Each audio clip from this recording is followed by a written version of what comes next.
С вами Макс. Я сейчас на высоте 3500 метров над уровнем моря. Мы находимся в Кыргызской республике. И в одном из самых живописных мест в нашей стране.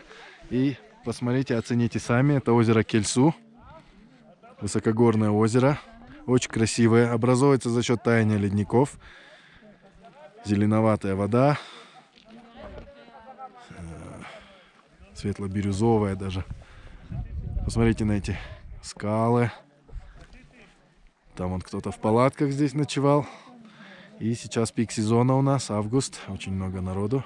Там ребята лодки ставят, сейчас поплывут. У нас там есть пещера.